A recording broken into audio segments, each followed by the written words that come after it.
In the early 70s, the BBC came out with a documentary about World War II. It was called The World at War. At that point in my life, I really didn't care much about politics, but I really did enjoy seeing all of this military hardware that was being shown in these old video clips. One of the first episodes had several clips of the Ju-87 Stuka doing some dive bombing. Well, I was fascinated with that airplane and just happened to find one on the shelf of a local dime store. It was in Monogram's white box. This would have been in about 1973. I grabbed that, took it home, and had it built in a couple hours, painted with some Pactor paints and hanging from my ceiling. If I just wanted to build a Stuka, I may not start with this kit. However, since it has so many fun memories for me, this is exactly what I wanted to do. So let me show you where I've gone with it. I'll start with the fuselage, work my way back, and show you the flaps and then the guns. So up at the front, there is what I believe to be a carburetor intake that has a cover on it, and the kit didn't come with that cover. Now the cover's hinged, and you can operate it from inside of the cockpit. So I just made that little cover, as you can see, and a couple pieces of styrene strip to represent the hinges. And that's about all I did to the front of this guy until you get back to the cockpit. Made some little rudder pedals. The Germans had the coolest rudder pedals. So I whittled these out of some styrene. You can't hardly see them. They're way down inside of the cockpit, but I know they're there, and it was a lot of fun to do. I also worked on spicing up the controls inside of the cockpit a little bit. The kit comes with a decal sheet for the instruments, which was fine, but I wanted a little more three-dimensional look for the throttle, which is what this is. And there's what it looks like. There's a trim tab there and some wiring and some simple levers and rods. And you can see aft of that there what the typical detail was, pretty flat. The figures in the kit are really pretty nice. The pilot, you can see I chopped off his arm. I wanted to reposition his arm, but I also wanted to give him goggles. So I used some of the old Duro green putty. Here's kind of what he looks like now. And I'll show you a picture of him down here on my desk. Then you can see the guy that is going to be the gunner. He's the one on the left. So I gave him a little blonde mustache, and he'll be sitting in the gunner's compartment. And he has some neat little radios I put right behind him. And I'll show you here some of the other fiddly bits that are inside of the cockpit. You can see on the right side there's some little switches and that sort of thing. Now there is supposed to be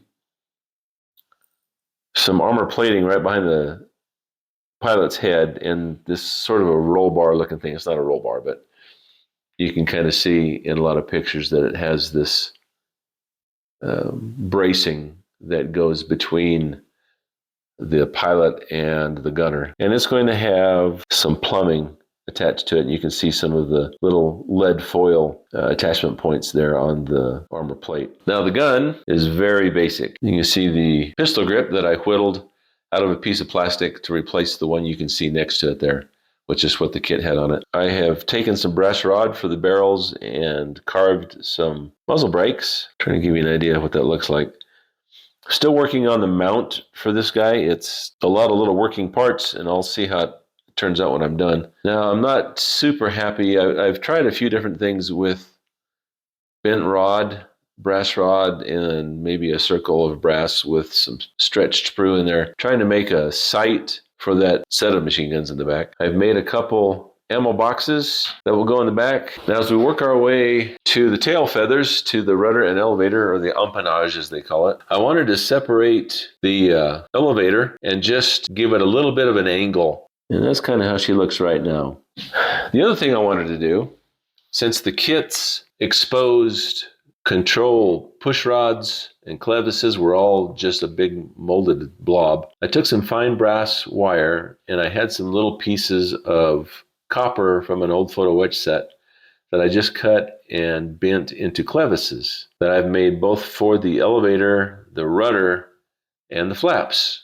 So here's what they all look like installed on the elevator and for the rudder. And I also took the tail wheel and cut it off and inserted a piece of brass rod so I can position it where I want it, plus add some strength to it. Now from there, I went to the flaps. As you can see, not only does it say 1968 China, but the flaps and the ailerons are all one piece molded to the back underside of the wing. And the hinge points and the control rods are all, once again, these blobs of plastic. I started to cut the flaps away from the wing. So I wanted the flaps to be lowered and the ailerons still to be neutral. And that's going to necessitate that I suspend the flaps on hinges underneath the aft part of the wing. So I started to remove everything I didn't want there, sanded down where the mount used to be, and drilled a hole for the push rod. Here's one of the hinges. Actually, there's two in that picture, under construction. And here's how they look at this point.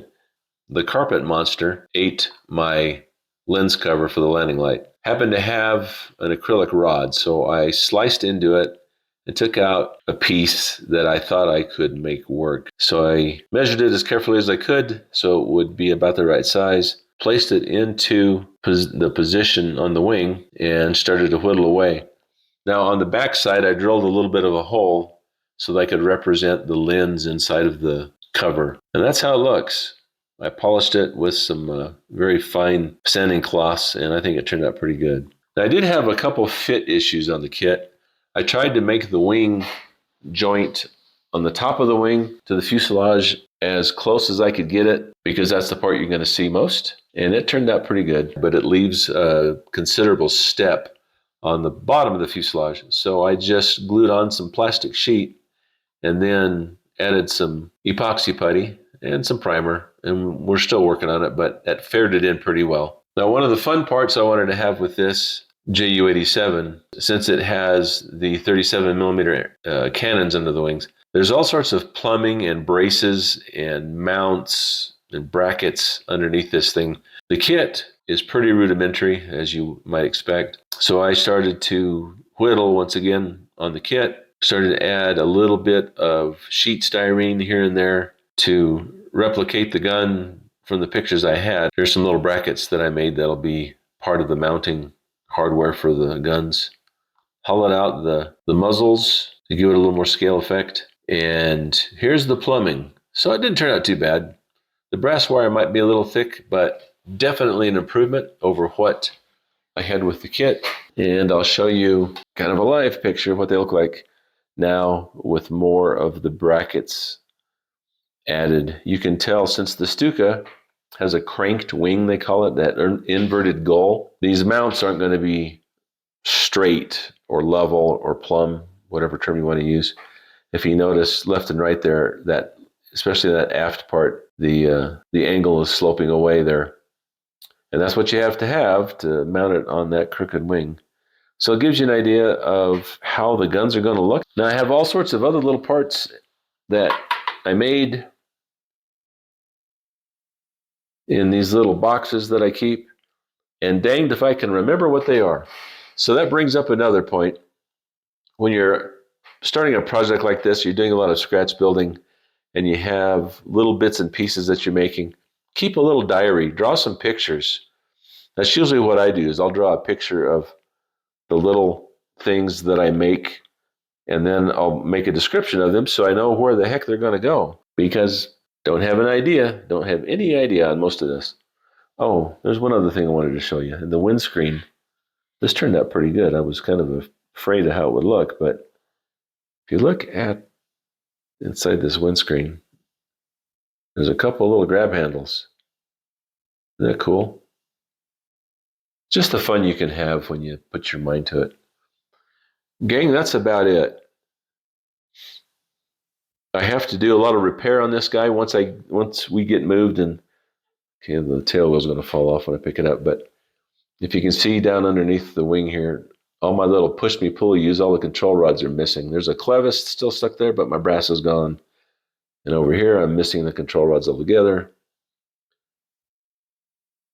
So a lot of work to do to get this guy back up and ready before he goes to the paint barn. Once again, don't be afraid of these old kits. They may not be an award winner. They may not be the best kit you'll find of it. This one certainly has some shape issues, but so do some of the more modern kits. So you can't really fault it too much for that. And the fit isn't horrible. And to me, it sure looks like a Stuka. So I think Monogram did their job. For a kit originally produced in 1968, I'm pretty happy with it. so far. So stick around. Next video I have of this JU87, we'll be applying some paint and finishing the kit. So thanks again for watching, and we'll see you again soon.